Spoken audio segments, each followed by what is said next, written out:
C'est au Togo. Et sachez que l'opposition a appelé à de nouvelles manifestations ce mercredi. Il traque Ali Bongo et son entourage là où il se déplace, à l'étranger notamment, et mène des opérations coup de poing pour leur rendre la vie impossible.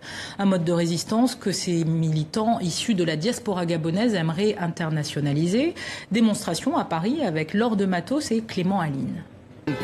Franck Joktan et Erline Dossi sont gabonais. Ils vivent aux États-Unis et découvrent en ce début d'après-midi le très chic 16e arrondissement de Paris. Ben écoutez, c'est Paris, hein. Ouais, c'est Paris, c'est beau. On trouve bien, on aimerait avoir des quartiers comme ça aussi au Gabon. Ils retrouvent au 47 boulevard Suchet d'autres Gabonais de la diaspora, comme eux. Derrière ces murs, la résidence d'un proche du président Ali Bongo, Seydou Kane, un homme richissime, mis en examen en France pour corruption et abus de biens sociaux.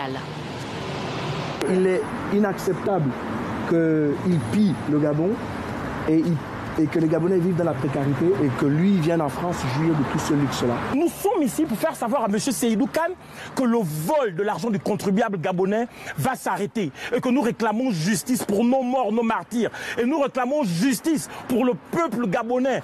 Ces militants accusent aussi Seydou Kane d'avoir financé des milices qui ont tué des opposants à Ali Bongo lors des violences post-électorales de 2016. Alors ils vont faire du bruit devant chez lui. Nous devons nous lever comme un soldat. La scène est retransmise en direct sur Facebook. Quelques minutes plus tard, la police met fin au spectacle. Ils rêvent de multiplier ce type d'opération coup de poing et de déranger Ali Bongo et son clan en Occident, mais aussi sur le continent. Alors Franck Joktan et Erline Dossi partent à la rencontre de représentants de Tournons la page, un mouvement citoyen panafricain qui milite pour l'alternance dans de nombreux pays comme le Togo, le Tchad ou le Niger.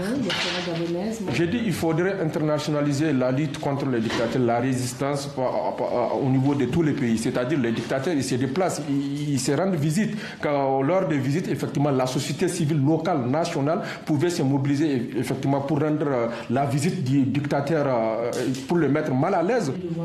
Les idées ne manquent pas. Ces militants partagent un même combat au-delà des frontières.